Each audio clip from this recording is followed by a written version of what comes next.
계시록 3장 14절에서 22절 말씀입니다.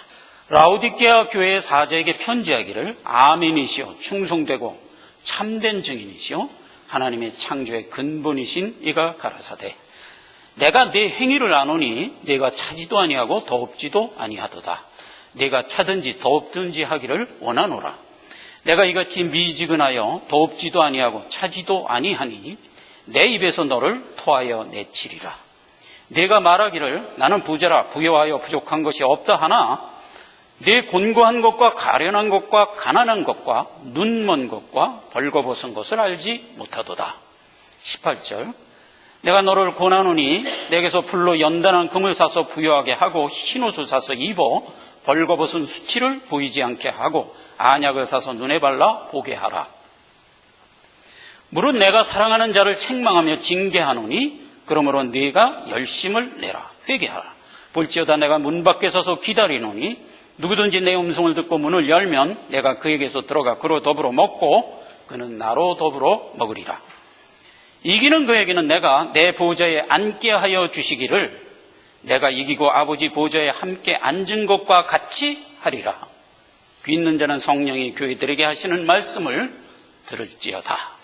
이 말씀을 중심으로 해서요 라오디게아 교회 편 교회가 지금 직면하고 있는 세속이라는 제목으로 말씀을 살펴보고자 합니다. 자, 오늘 이 본문 말씀에 보니까요 14절 처음에 나타나신 주님의 모습이 이렇게 기록되어 있어요. 아멘이여 충성이여 참된 증인이시여 하나님의 창조의 근본이신 자라고 그래서 하나님에 대한 모든 하신 일이 전부 이렇게 모아져 있어요. 이 말씀은 구속사를 작정하시고 이끄시는 하나님이라는 의미의 그런 모습으로 지금 라오디게아 교회에 나타나셔서 교훈하고 있어요. 먼저 15절에서 17절에 보면 불신의 모습으로 살아가고 있는 세속에 대한 신랄한 지적의 말씀을 해주고 있어요. 천성에 대하여 전혀 무관심하다 이거예요. 그래서 관심이 없어서 미지근하다는 겁니다. 뜨겁지도 않고 차지도 않고. 그리고 생각하기를 자기 자신에 대하여 만족하여 부자라는 겁니다. 그런데 주님의 판단은 뭐라고요? 그렇지 않다 이거예요. 너야말로 제일 가난한 자고 천성의 소망 없이 살아가는 너는 수치 속에 살아가는 자며 옷을 입지 않았다는 겁니다. 그리고 무엇보다도 소경이라는 겁니다. 그렇게 이제 세속에 대하여 분명하게 지적을 해줍니다. 그리고 이제 18절에는 하나님이 이끌어가는 하나님의 권속에 대한 권면의 말씀이 이어지죠. 첫째, 불로 연단한 금을 사라. 그리고 흰옷을 입어라. 그 다음에 안약을 사서 발라서 보는 자가 되라. 이렇게 이제 권면의 말씀을 주는 겁니다. 우리를 구속하여 이끌어 가시는 성화의 여정을 집대성한 얘기죠. 이제 그렇게 너희는 살아가라. 이렇게 권면을 하고 실제로 그렇게 이끌어 가고 계신다는 얘기예요. 그 실제로 이끌어 가신다는 얘기가 19절, 20절에 이렇게 되어 있죠. 내가 늘 내 곁에 있다고요. 문 밖에 있다고요. 그래서 나와 함께 먹고 마시며 이 길을 가자라는 것으로 지금 이어지는 말씀이고요. 21절에 상급이 되어 있는데 이 상급은 하나님 보좌에 함께 앉아 있는 자가 되겠다요. 이게 무슨 말일까요? 하나님 보좌에 앉을 수 있는 자는 누구예요? 오직 아들, 자녀뿐입니다. 자녀만 하나님 보좌에 함께 앉을 수 있어요. 그 증거로서 예수 그리스도가 승천하여 지금 어디 계세요? 하나님 보좌 우편에 앉아 계시다고요. 근데 예수 그리스도는 이 땅에 오실 때 하나님에 대하여 어떤 모습으로 오셨죠? 우리에 대하여는 구원자로 오셨지만 하나님에 대하여는 아들의 모습으로 오셨단 말이에요. 그러니까 이제 그 일을 모두 마치고 아들로서 하나님 보좌 우편에 가서 앉은 거예요. 그러니까 여기서도 그 얘기예요. 내가 모든 것을 다 이루고 아버지 곁에 앉은 것 같이 너희도 그렇게 앉게 되리라 이거예요. 이게 무슨 얘기예요? 우리가 하나님의 자녀라는 가장 분명한 구원의 결론에 대한 말을 우리에게 이제 주는 것으로 이렇게 해서 이제 라오디게아 교회의 교훈이 이제 되어 있습니다. 자, 라오디게아 교회에 주시는 말씀은 주제가 뭐라고요? 너희를 내가 구원하여 이끄는데 근본적으로 너희는 지금 나를 모르고 전혀 천성의 소망이 없이 되어 있는 세속 가운데서 너를 이끌어 가고 있다가 주제예요. 그게 주제예요. 그런 것이지 내가 지금 신앙생활 형편없이 하고 있어 하고서 그걸 막 책망하는 게 주제가 아니요. 이게 우리 주제를 분명히 알아야 돼요. 우리가 지금까지 6개 교회를 살펴보면서 주제를 한 교회 한 교회씩 하나님이 우리에게 주셨어요. 에베소 교회는 주제가 뭐라고요? 내가 너를 사랑하는 자로 불렀다. 이게 이제 주제였어요. 서문학 교회는 내가 사망에 있던 너를 생명으로 구원했다. 이게 주제였어요. 예. 그 다음에 버가모 교회는요, 신자는 내가 주는 말씀으로 살아가는 자고, 그 말씀은 왜 줬냐? 이 땅에서 영적 전쟁을 하라고 줬다 이거예요. 그게 버가모 교회에 주셨던 주제였어요.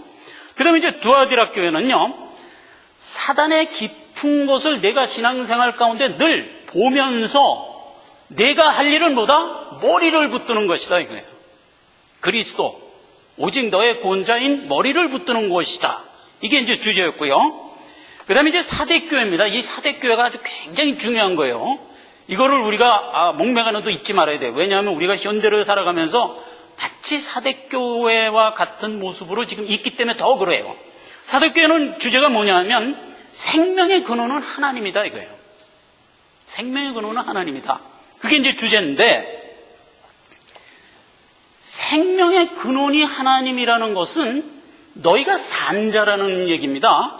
그런데 교회 안에는 산자의 이름을 가졌으나 실제는 죽은 자가 교회 안에 교회 자리로 치고 들어와 있다 이겁니다.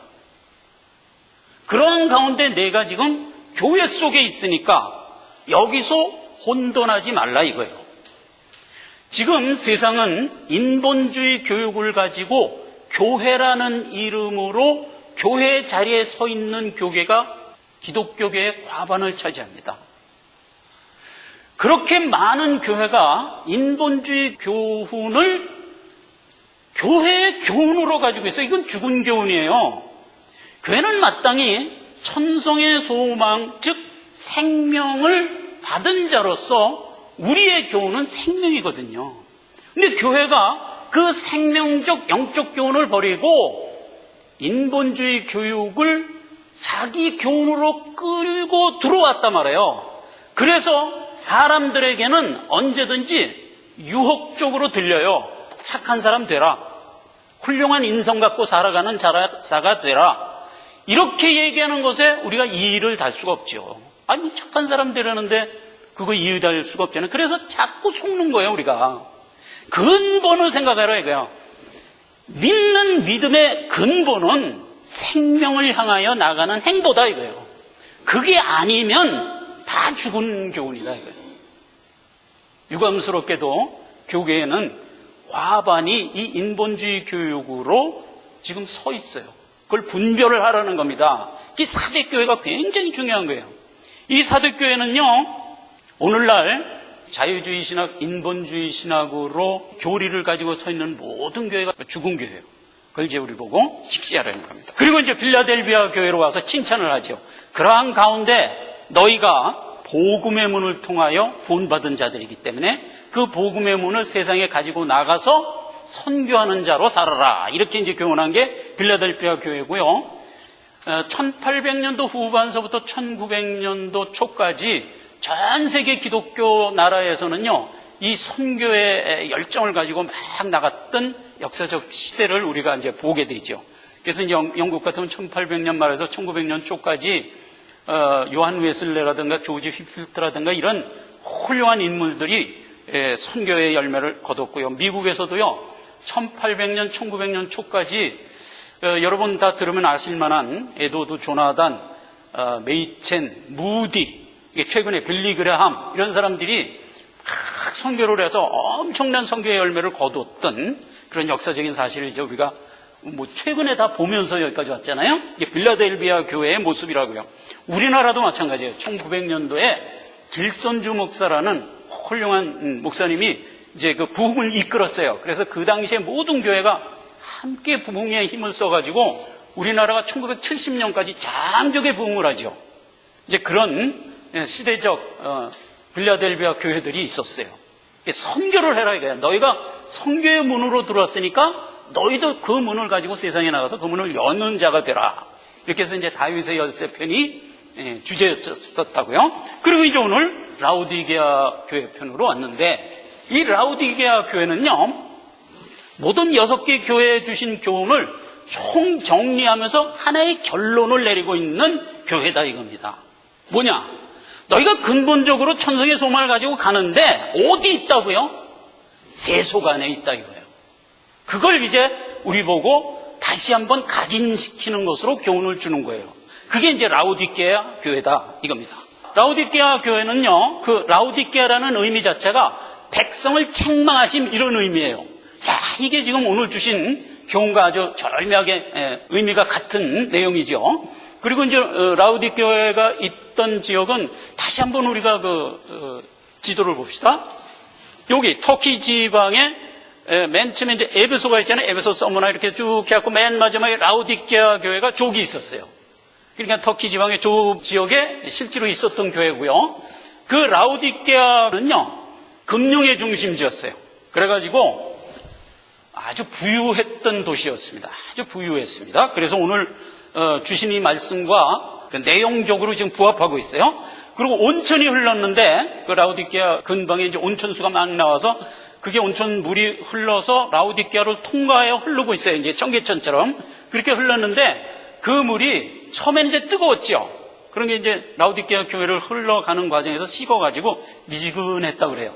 그래서 이제 여러분 뭐 물을 마시면 늘 느끼는 거지만 물이라는 건 차갑든가 뜨겁든가 해야 먹지 않습니까? 근데 미지근한 물은 참 먹기가 좀 괴롭죠. 그런 이제 내용도 오늘 이 주신 교훈과 이제 부합하는 것을 이제 보게 되고요. 라오디게아 도시에서는 그 당시에 이제 안약을 제조했던 유명한 곳이기도 하다고 합니다. 자, 이 라오디게아라는 이름이 가지고 있는 백성을 책망하고 심판하심이라는 것은 누구를 향한 하나님의 모습이죠? 예, 우리를 향한 모습이에요. 원래 하나님은 세상에 대하여 책망하지 않습니다. 이건 뭐 세상에 대하여 절대 책망하지 않습니다. 하나님이 관심 갖는 건 우리예요. 세상은, 하나님은 이미 하나님의 의 중에 정해져 있는 게 세상이에요. 뭐예요? 죄는 멸절하는 거예요. 그러니까 죄에 대하여 하나님이 보이는 방향은 두 가지예요. 첫째, 우리에 대하여 하나님이 죄를 어떻게 말하자면 다루시는가, 이런 측면이 하나 있고, 그 다음에 세상에 대하여 죄를 어떻게 다루시는가, 이렇게 두 측면이 있어요. 그런데 그 두 측면은 우리를 향하여는 책망하고 징계하면서 이끌어 가세요. 세상에 대하여는 토하여내는 거예요. 끊어지는 거예요. 그러니까 세상이 죄를 짓는 거에 대한 하나님은 심판밖에 없는 거예요. 이렇게 이제 구분이 되는 거예요. 자, 그 얘기는 출애굽 당시에 하나님이 가나안 족속을 진멸할 때 모습에서 우리가 여실히 볼 수가 있어요. 거기에 보면 이렇게 돼 있어요. 이스라엘 선민을 하나님이 다 택하시고 원래 목적이 뭐죠? 가나안에 들으려는 게 목적이에요. 그런데 하나님이 아브라함에게 그 후손들을 몽땅 애굽으로 가라고 명을 합니다. 왜 애굽으로 가라고 그랬을까요? 자, 그 얘기가 오늘 주시는 말씀과 내용이 같아요. 일단 애굽으로 가라는 겁니다. 세속으로 가라는 거예요. 그리고 하신 말씀이 창세기 15장 16절에 뭐라고 얘기를 하냐면, 일단 애굽에 가서 400년을 살아라. 그리고 400년 후에 다시 가나안으로 들어와서 아모리인을 진멸해라. 이렇게 됐어요. 그런데 그럼 왜 지금 아모리인을 진멸하고 가나안에 들어가면 안 됩니까? 이렇게 물으니까 지금은 아모리인 진멸할 수 없다 이거예요.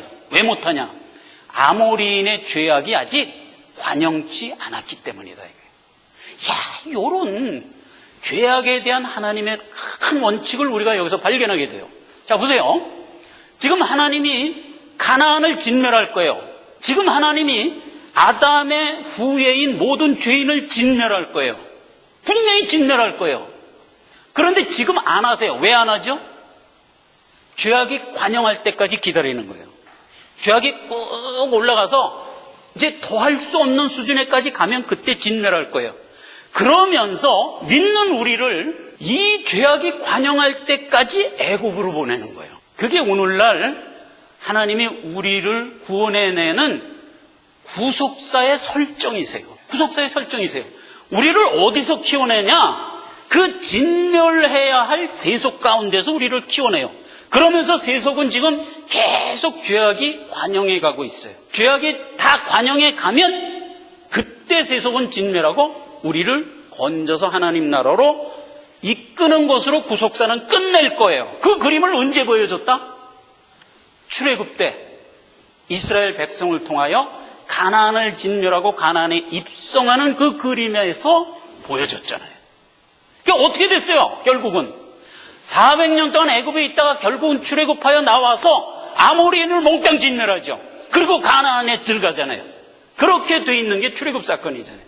그 모형 그대로 지금 우리가 이 구속사 속에서 말하자면 내 본향 천국으로 들어갈 거예요. 자, 그런 과정에서 죄악은 아담이 범죄하여 정령 죽을 자의 자리로 떨어졌을 그 모습에서 점점 쌓아갑니다. 그래서 관영에 갑니다. 관영에 가요. 2000년쯤 관영에 가면 더 이상 볼 수가 없다고 해서 하나님이 어떻게 했어요? 그 원칙 그대로 그냥 진멸해 버렸어요. 그게 노아의 홍수예요. 한번 그걸 모형으로 우리에게 보여줬어요. 그 다음에 다시 이제 노아에서부터 쭉 해서 여기까지 온 겁니다. 근데 이번에는 좀 더 길게 하나님이 기회를 줘요. 아담서부터 노아의 홍수까지는 2000년 정도 하나님이 기회를 줬지만 이제 노아서부터 오늘날까지는 4000년이라는 배나 되는 기회를 주는 거예요. 벌써 그게 은혜예요. 네. 그렇게 해갖고 지금 죄악이 관영해 가는 모습 속에서 우리를 이끌어 갑니다. 맨 처음에 아담을 택하시고 아담을 통하여 아벨, 셋 쭉 이어서 노아까지 왔죠. 그 다음에 노아, 아브라함, 이스라엘 12지파, 다윗, 예수 이렇게 이어져 가는 동안에 하나님이 중간중간 구원을 컨포메이션을 해주세요. 노아 때 한번 나타나셔서 하나님이 틀림없이 너는 구원된다 이렇게 분명히 얘기해 줬어요. 그걸 언약이라고 그래요. 노아한테 한번 은혜 언약을 해주죠. 그 다음에 노아 때 가서 쭉 흘러서 아브라함에 오니까 한 번 더 컨포메이션을 해주죠. 내가 너 틀림없이 구원한다. 그렇게 이제 아브라함에게 언약을 줘요. 그 다음에 아브라함에서 쭉 와서 이스라엘 12지파가 시내산에 도착했을 때 시내산 언약을 주죠. 다윗서부터는 이제는 상당히 선명해졌어요. 구원의 그 끈이 선명해진 그 상태에서 다윗에게 마지막으로 다윗 언약을 주는 겁니다. 그 다윗 언약 한번 보자 말이에요. 사무엘하 7장 14절 말씀을 제가 읽습니다. 나는 그 아비가 되고 그는 내 아들이 되리니 저가 만일 죄를 범하면 내가 사람 막대가 인생 채찍으로 징계하겠다. 이렇게 언약을 줍니다. 자, 주제가 뭐죠? 나는 내 아비가 되고 너는 내 아들 될 거야. 이게 주제예요. 그러한 가운데 이끌어 가요. 자, 이 주제는 계시록 마지막 결론의 내용과 똑같아요. 자, 보세요. 계시록 마지막 내용의 결론이 어떻게 되어 있냐면 계시록 21장 7절인가 그런데 이기는 자는 이것을 유업으로 얻으리니 나는 저희 하나님이 되고 너희는 내 자녀가 되리라 해요. 이게 계시록을 끝내면서 마지막 구속사를 모두 끝내면서 하나님이 내린 결론이에요. 그러니까 하나님이 이 구속사를 왜 이끌어간다고요? 자기 택한 백성을 내 자녀 만들겠다 이게. 그래서 오늘 라오디게에게 주신 상급과 일치하는 거예요. 너는 내 자녀가 될 것이다. 그러므로 내 보좌 우편에 앉을 자들이다 이거예요. 그게 곧 예수 그리스도가 나의 아들로서 그 모든 임무를 마치고 내 보좌 우편에 앉은 것 같이 너를 그렇게 하겠다 이거예요. 그렇게 해서 이제 우리를 아들로서 완성하는 게 하나님의 구속사의 결론이거든요. 그 결론의 내용을 다윗에게 분명히 주신 겁니다. 자, 그런데 다윗에게 무슨 얘기를 해요? 네가 이 길을 아들로서 순적히 따라오는데 그걸 제대로 못 오고 엎치락 뒤치락 하면 어떻게 하겠다는 거예요? 진멸하겠다는 거예요? 아니요. 책망하여 징계하면서 끌고 가겠다는 거예요. 그러니까 인생 채찍과 사람 막대기로 너를 징계하면서 끌고 간다. 그래서 그 얘기가 오늘 19절 20절에 있는 말씀이에요. 내가 너를 사랑하여 징계하는 자다 이거예요. 왜? 아버지니까. 그래서 부연해서 준 게, 다윗 언약 중에서 부연해서 준 게 이런 얘기예요. 내 전에 있었던 사울을 보라 이거예요. 사울이 범죄했을 때 하나님이 어떻게 하더냐 이거예요. 사울이 범죄하자 하나님은 사울을 끊어버렸어요. 토하여 내버렸어요. 심판이에요 그게. 그러나 다윗 너는 비록 네가 범죄를 해도 내가 사울처럼 토하여 내지 않고 끝까지 인생 채찍과 사람 막대기로 교훈해 가면서 하나님의 성산까지 가게 하고야 말겠다 이렇게 언약을 한 거거든요. 자, 그러니까 여기서 우리가 뭐를 인식해야 돼요? 하나님의 택한 자는 이 길을 갑니다. 그런데 순전하고 완벽한 모습으로 갑니까? 아니요. 죄 가운데 가지요. 그러나 그 죄를 하나님이 어떻게 대우하신다고요? 책망하면서 회초리로 때려가면서 데려가지 끊는 법은 없다 이거예요. 그걸 성화의 여정을 살고 가는 너희는 언제나 잊지 말고 인식해라. 이게 오늘 라오디게아에 주신 교훈의 골자다 말이에요. 골자. 우리가요 신앙생활을 하면서 늘 잘못 생각하고 있는 굵은 생각 하나가 있어요. 그게 뭐냐면 우리가 인생을 살아가면서 여러 가지 안 좋은 일을 당해요. 뭐 사고도 당하고 또 뭐 병이 나기도 하고 또 뭐 사업을 하다가 잘 안 돼서 망하기도 하고 이런 이제 우리가 원치 않는 일들을 이렇게 당해요. 그러면 신자가 늘 생각하는 게 내가 뭘 신앙생활을 잘못했나 늘 이렇게 생각한단 말이에요. 그렇게 생각하는 게 불신자의 생각이에요. 절대 그렇게 생각하시면 안 돼요. 하나님이 우리가 잘못하고 실족하고 뭐 이렇게 하나님에 반해서 곁길로 가고 이럴 때 하나님이 우리에게 안 좋은 일을 줘갖고 그래갖고 막 뭐 말하자면 그걸 뭐라고 표현해야 돼? 너 잘못했으니까 맞아라 그러고 막 꼬집으면서 데려가요? 그런 하나님이 아니에요. 여러분 우리가 자녀를 키워봐서 알잖아요. 자녀가 잘못하면 어떻게 해요? 내가 죽지 내가. 내 마음이 더 괴롭고 내 마음이 더 무너지지. 그러지 자녀 잘못했다고 자녀 죽도록 패는 그런 부모가 어디 있어요 이 세상에. 똑같단 말이에요. 하나님도 사랑 가운데 이끌어 가지요. 우리가요 영의 바른 교훈 안에 있지 않으면 나도 모르게 세속화되는 거예요 우리가. 그럼 세속화되면 무슨 열매를 얻어요? 세속적 열매를 얻지요. 자연히. 그 세속적 열매는 언제나 썩은 열매잖아요. 그 썩은 열매를 우리가 보면서 깨달아 오도록 하는 거예요 하나님이. 그리고 늘 곁에서 우리에게 하나님이 선포한 말씀을 항상 우리에게 투영시켜주면서 우리 안에서 그 말씀이 살아서 나를 깨우치도록 역사하세요. 그게 뭐예요? 내 안에 성령께서 함께하기 때문에 가능한 일이잖아요. 만약 내 안에 성령이 함께하지 않으면 하나님의 말씀을 통해 내가 깨달아 알아가는 쪽으로 못 가지요. 예, 그게 벌써 자녀라는 증거란 말이에요. 그렇게 해서 이끌어 가는 거예요. 그게 이제 오늘 라오디게아의 17절과 18절의 대비입니다.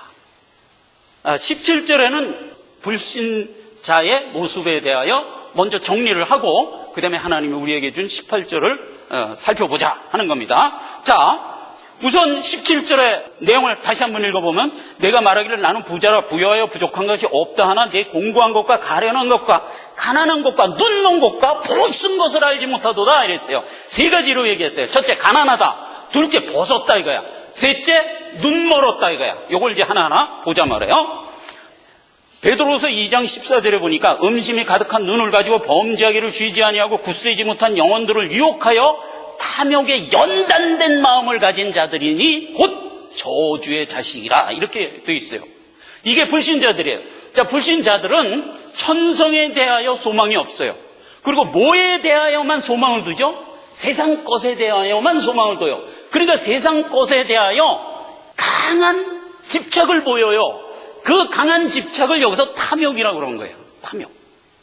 그래서 탐욕에 가득한 자다 말이에요. 그래서 그 탐욕을 이루려고 그 음심에 가득한 눈이라는 것은 막 간절한 그 마음과 태도로 다가간다 이런 뜻인데, 그것을 하늘의 소망과 반하여 다른 곳을 향하여 그런 성향을 보이는 것을 성경은 일관되게 뭐라 그래요? 음심이라고 그래요. 음심. 간음이라고 그러는 거예요. 간음. 그러니까 그렇게 표현하는 거예요. 탐욕에 가득한 음심의 눈이다 이거예요. 그렇게 표현하는 거예요. 이게 천성의 소망이 없다는 뜻이에요. 이 얘기를 요한일서 2장 15절과 야고보서 4장 4절에 가면 동일하게 이렇게 표현해요.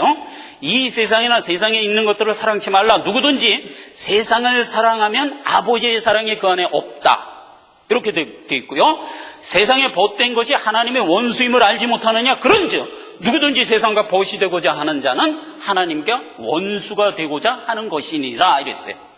그러니까 우리가 세상의 것에 몰두하면서 천성을 바라보지 못하는 자가 돼서는 안 되는 거예요.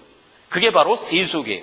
자, 두 번째, 수치를 모른다고 그래요. 수치를. 버섯대는 거예요. 벌거벗고 다니는데 그걸 부끄러운 줄을 모르는 거예요. 자, 이 얘기는 무슨 얘기냐면 에베소서 4장 14절, 저희가 감각 없는 자들, 자신을 방탕에 방임하여 모든 더러운 것을 욕심으로 행하되, 그래서 자기가 죄 가운데 살고 있다는 것을 몰라. 그게 수치예요. 그러니까 자기가 죄 가운데 살고 있다는 것을 모를 뿐만 아니라 그 죄를 즐거워하며 살고 있는 거예요. 그게 말하자면 벗은 자며 자기가 수치스러운 모습으로 살아가고 있는 것을 모르고 있는 형태예요. 에레미야서 51장 17절을 보면 사람마다 우준하고 무식하여 금장색마다 자기의 만든 신상으로 인하여 수치를 당하나니 이는 그 부어 만든 우상은 거짓말이요 그 속에 생기가 없음을 인함이라 그랬어요. 세상 사람들이 바라보고 있는 말하자면 자기 신이 있어요. 자기 신은 세상 신이죠. 근데 그 세상 신은 원래 생명이 없단 말이에요. 이 에레미야서 51장 얘기가 그거예요. 세상 신은 생명이 없어요. 그러니까 그 신을 쫓아가면 종말에 가서 어떻게 된다? 필멸, 필사. 그렇죠? 죄의 결국은 뭐라? 사망이단 말이에요. 죄가 장성한 즉 사망을 낳는단 말이에요. 죄 가운데 살아가면 반드시 죽도록 돼 있어요. 그게 수치예요. 그렇게 해서 죽고 멸하는 게 수치예요. 그 수치를 향해 가고 있는 거예요. 그걸 모르고 있으면 그게 바로 불신자다. 그 얘기예요. 그 다음에 이제 소경됐다는 겁니다. 자, 소경이라는 것은 베드로서 1장 9절에 이런 것들이 없는 자는 소경이라 원시치 못하고 옛죄를 깨끗해 함에 대하여 무지하니라 이랬어요. 자, 보세요. 이런 것이 없다는 얘기는 그 전에 무슨 얘기 끝에 나온 거냐면 성령의 인도함이라는 얘기 끝에 이 얘기를 한 거예요. 그러니까 즉 무슨 얘기냐? 성령의 인도함 없이 살아가는 자는 그 보는 것이 다 소경이다 이거예요. 원시치 못한다. 멀리 못 본다 이거예요. 천성에 대하여까지 바라볼 줄을 모른다 이거예요. 그리고 급급한 세상의 안목만 갖고 살아가요. 그걸 소경이라고 그래요. 그래서 그 얘기를 복음서에 가면 이렇게 얘기했어요. 예수께서 가라사대 너희가 소경되었으면 죄 없으려니와 소경이 되어 본다고 함으로 죄가 그저 있느니라 이게. 그러니까 자기가 지금 천성의 소망에서 못 보면서도 나는 지금 세상을 보니까 본다는 거예요 자꾸. 그러니까 내가 보는 건 보는 게 아니다 이거예요. 그 얘기를 지적하면서 누가복음 6장 39절에는 또 비유로 말씀하시되 소경이 소경을 인도하면 어떻게 되냐? 너도 구덩이에 빠지고 인도함 받는 자도 구덩이에 빠지지 않냐 이거예요. 그러니까 우리가 봐야 될 것은 천성이에요. 천성에 대하여 보지 못하고 세상만 바라보고 가면 필사필멸이다 말이에요. 즉 그는 천성을 바라보지 못한다는 점에서 소경이에요. 그걸 이제 세속의 내용으로 우리에게 지적을 하는 겁니다. 그러면서 이제 18절에 우리에게 이제 권면을 하죠. 18절을 먼저 읽어보면요. 내가 너를 권하노니 내게서 불로 연단한 금을 사서 부여하게 하고 흰옷을 사서 입어 벌거벗은 수치를 보이지 않게 하고 안약을 사서 발라서 보게 하라. 그래서 지금 불신자들에게 나타난 세 가지 현상에 대하여 우리에게는 정확하게 본면의 말씀을 주고 있어요. 불로 연단한 금을 사라 하는 얘기가 무슨 말이냐 이거예요. 이것은 결론부터 얘기하면 천성의 소망을 갖고 살아가는 자가 부유한 자다 이런 뜻이에요. 자, 천성의 소망을 어떻게 금으로 표현했을까? 그리고 천성의 소망을 갖게 되는 데는 왜 반드시 연단이 필요할까? 이런 것들이 함축된 얘기예요. 자, 그래서 우리가 이왕에 이렇게 나왔으니까 천성의 소망, 즉 여기서 얘기하는 금에 대해서 좀 정돈을 하자고요. 천성을 계시록이 설명할 때 상징적인 용어로 쭉 설명하면서 제일 많이 인용해 쓴 게 금이에요. 금. 계시록 21장 18절 이하를 제가 읽겠습니다. 천성을 이렇게 묘사했어요. 그 성곽은 벽옥으로 쌓였고 그 성은 정금인데 맑은 유리 같더라. 그 다음에 성곽 얘기가 납니다. 그 성의 성곽의 기초석은 각색 보석으로 꾸몄는데 첫째 기초석은 벽옥이요, 둘째는 남보석이요, 셋째는 옥수요, 넷째는 녹보석이요, 다섯째는 홍만호요, 여섯째는 홍보석이요. 그렇게 해서 이제 보석이 쭉 있고요. 그 다음에 12문은 12진주요. 그리고 문마다 진주가 있고 성은 깊고 맑은 유리 같은 정금이더라. 이렇게 묘사가 되어 있어요. 그래서 부유하게 금을 사라 하는 얘기는 이 천국의 소망을 네가 가져라 하는 얘기였어요. 자, 그런데 이 얘기를 언제 줬죠? 창세기 초반 벽도의 에덴 동산을 창설하여 우리에게 줄 때 바로 이 천국의 모습을 에덴 동산에 담아서 우리에게 줬어요.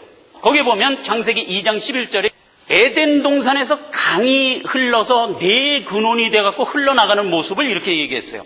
첫째 이름은 비손이라 금이 있는 하윌라 온 땅에 들렸으며 그 땅의 금은 정금이요 그것에는 베들리엄과 호마노도 있으며 그랬어요. 그 다음에 둘째 강의 이름은 기온이라 구스 온 땅에 흘렀고 셋째 강의 이름은 히데기라 아수르 동편에 흘렀고 넷째 강의 이름은 유브라데 지방에 흘렀더라. 이렇게 돼 있어요.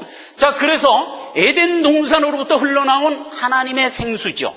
그 생수가 온 땅에 구수, 이건 세속을 얘기하는 거예요. 구수 땅에도, 그 다음에 아수르 땅에도, 아수르도 이거 세속이에요. 그 다음에 유브라데 땅에도 다 흘러요. 그리고 첫 번째 강이 비손강이에요. 비손강에도 흘러요. 그래서 하나님의 생수의 은혜는 온 세계에 다 흐르고 있어요. 그런데 특히 비손강 지역에 흐르는 생수를 이렇게 묘사한 거에 주목하란 말이에요. 거기에는 금이 있는 하윌라 온 땅에 들렸으면 그 땅의 금은 정금이요. 그 다음에 그곳에는 베델리움이 있다는데 이 베델리움은 진주 보석을 얘기하는 거예요. 그게 있고 호마노도 있다 그러는데 이 호마노는 녹보석을 얘기하는 건데 이 호마노의 원 뜻의 어근은 희게 한다라는 뜻이에요. 여기 구속의 복음이 다 있잖아요. 이 안에 구속의 복음이 이 안에 다 있어요. 그렇게 해서 아담과 하와를 하나님이 이끌어 에덴 동산에 두어 이 모든 것을 관리하고 다스리라 라고 명했던 거예요. 그래서 우리가 하나님이 주신 그 구속의 은혜를 에덴 동산에서 가지고 그대로 천성을 향하여 사실은 갔어야 했어요.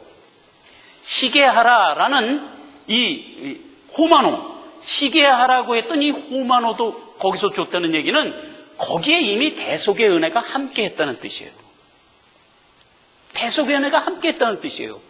그렇게 해서 에덴 동산에서 우리를 이끌어서 천성으로 들여가는 거예요. 이게 정금과 관련된 교훈이에요. 자, 그래서 여기 본문 말씀에 뭐라고 그랬어요? 연단된 금을 사라 말해요. 사라. 그래서 내 자신을 부유하게 하라 이거야. 세상은 지금 이 금을 갖지 못하고 있죠. 천성의 소망을 못 갖고 있어요. 우리는 갖고 있잖아요. 그러니까 진정한 부자가 누구냐 이거예요. 내가 부자다 이거예요. 세상은 이걸 갖고 있지 못하는 한 가장 가련하고 가난한 자다. 이렇게 이제 대비를 해주고 있는 겁니다. 자, 두 번째, 흰 옷을 입어 수치를 가려라. 이렇게 이제 우리에게 명하고 있어요. 자, 보세요. 흰 옷이라는 것은 우리가 지지난 시간에도 살펴봤듯이 흰 옷에 대해서 이렇게 얘기했어요. 큰 환란에서 나온 자들인데 어린 양의 피에 그 옷을 씻어 희게 하였느니라. 또 그가 피 뿌린 옷을 입었는데 그 이름은 하나님의 말씀이라 칭하더라 해서 흰 옷과 관련돼서는 무슨 얘기예요? 피 뿌린 옷을 입으면 그 옷이 흰 옷이라는 거예요. 그리고 그 흰 옷은 근본적으로 하나님이 주신 말씀이라는 거예요. 자, 그래서 흰 옷을 입고 다닌다는 뜻은 하나님이 우리에게 주신 대속의 은혜를 말씀으로 받아 아멘으로 나가 살아가는 자가 흰 옷 입은 자예요. 즉 믿음 갖고 살아가는 자를 말하는 거예요. 옷이라는 것은 신행을 얘기하는 거예요. 그러니까 믿음 갖고 살아가는 자인데 무슨 믿음? 대속의 은혜를 믿음으로 살아가는 자가 흰 옷 입고 사는 거예요. 우리를 얘기하잖아요. 세상이 지금 십자가 대속의 복음을 주면 어떻게 반응한다고 그랬죠? 조롱한다고 그랬어요. 미련하게 생각한다고 그랬어요. 어리석게 생각한다고 그랬어요. 아니요. 우리는 그 대속의 은혜의 말씀을 받으면 은혜를 받고 감사하죠. 이렇게 다른 거예요.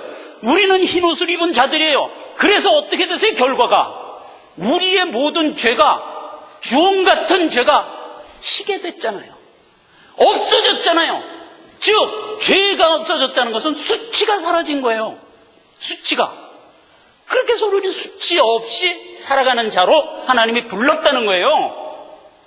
그렇죠? 그렇게 대비가 되는 거예요. 자, 마지막입니다. 안약을 사서 눈에 발라라 하는 얘기가 뭘까요? 이것은 결론적으로 얘기해서 보라는 얘기잖아요. 보라. 보라는 얘기는 인간의 성정 갖고는 볼 수가 없어요. 그럼 어떻게 보냐? 성령이 내 안에 내주해서 나에게 감화와 감동을 주고 깨닫게 하는 은혜를 베풀지 않는 한 우린 볼 수가 없잖아요. 그러니까 안약을 사서 발라보게 하라 하는 얘기는 성령의 은혜로 구원받아 내주하는 자가 되어 진리의 눈뜬 자가 되라 이렇게 얘기하는 셈이란 말이에요. 그래서 모든 구원받은 자를 성경은 뭐라고 얘기하냐? 이렇게 얘기해요. 너희 눈은 봄으로 너희 귀는 들음으로 복이 있도다예요. 세상 사람들은 귀는 있으되 듣기는 들어도 듣지 못하고 눈은 있으되 보기는 보아도 보지 못하는 자예요. 우리는 볼 눈과 들을 귀를 받은 자들이라고. 이렇게 틀린 거예요. 그래서 좋은 땅에 뿌리었다는 것은 말씀을 듣고 깨닫는 자니 결실하여 100배 혹은 30배 60배 결실하는 자니라. 그래서 우리는 보고 들을 뿐만 아니라 보고 들은 것이 내 안에 들어와서 깨달아 어디까지 간다? 열매를 맺는 데까지 가는 자들이다 이거예요. 그게 보는 자예요. 보지 못하면 깨닫지도 못하고 깨닫지 못하면 열매도 열릴 수가 없잖아요. 이 얼개에서 일차적으로 우리에게 보도록 성령이 내 안에 들어와서 내주했단 말이에요. 즉 성령이 내주했다는 건 요한복음 3장에서 뭐예요? 너희가 천국 백성이 되려면 영생을 가지려면 성령으로 거듭나지 않는 한 안 된다 이거예요. 그 얘기잖아요. 그러니까 너희가 구원을 어떻게 받았냐? 성령께서 내 안에 들어와 내주함으로 구원받은 게 아니냐? 그게 곧 볼 눈과 들을 귀를 가졌다는 뜻이다 이 말이에요. 자, 우리가 계시록에서 7교회를 다 살펴봤어요. 첫 번째 교회에서부터 마지막 교회까지 맨 마지막 결론이 뭐든가요? 들을 귀 있는 자는 성령이 너에게 산 말씀을 들을지어다로 언제나 끝나잖아요. 언제나. 우리가 이거 7번 읽었어요. 7번. 들을 귀 있는 자는 성령이 너희에게 하시는 말씀을 들을지어다예요. 들을 귀가 없으면 들을 수가 없는 거예요. 우리를 이렇게 들을 수 있는 자로 불렀단 말이에요. 그런데 그 일을 언제까지 할 거라? 시편 105편에 보면 여호와의 말씀이 응할 때까지란 말이에요. 응할 때까지. 그러니까 하나님이 너에게 품고 있는 하나님의 작정과 의지가 성취될 때까지 이 일은 이끌어갈 것이다 이거예요. 어떻게? 인생 채찍과 사람 막대기로 너를 책망하면서 내가 이끈다 이거예요. 왜? 난 네 아버지니까. 너를 사랑하니까. 사울은 끊어버리죠. 죄지니까 그냥 즉각 끊어버리죠. 요렇게 틀린 거다 이 말이에요. 라오디게아에 주신 교훈을 우리가 받으면서 지금까지 살펴봤던 하나님의 구속사 전반에 대한 은혜를 다시 한번 총정리하고 있는 거예요. 다시 얘기합니다. 우리가 어떻게 은혜 받은 자라고요? 하나님이 우리에게 베풀어 주신 구속의 은혜로 흰옷 입고 천국의 소망을 금으로 갖고, 그리고 하나님이 주시는 말씀을 그때그때 보고 듣고 깨달아 열매를 쌓아가면서 나아가는 자로 불렀다, 이 말이에요. 그러면서 다니엘서 1장에 다니엘과 세 청년을 하나님이 지혜와 총명으로 이끌었다는 그 전반적인 하나님의 이끄심의 내용을 계시록에 와서 7교회에 주신 교훈으로 총 디테일하게 살펴보는 것으로 오늘 시간이 된 거다. 우리가 이제 7교회에 주신 모든 말씀을 통하여 하나님이 우리를 어떻게 지혜와 총명으로 이 길을 이끌어 가는가에 대하여 우리가 이제 확실하게 인식을 했어요. 그 은혜를 가지고 이제 다니엘서 2장서부터 하나님이 이 땅을 어떤 모습으로 이끌어 갈 거냐에 대하여 우리가 보면서, 그렇죠? 우리가 이 길을 더 소망 갖고 세상에 나타나는 하나님의 구속사의 모든 면면을 이해하면서 가는 자가 되자 이거예요. 이제 2장서부터 이제 하나하나 하나님의 역사를 살펴보자 하는 겁니다. 기도하겠습니다. 아버지 하나님, 은혜와 사랑을 감사드립니다. 우리를 택하여 불러주셨습니다. 하나님 은혜를 감사합니다. 우리가 연약합니다. 미련합니다.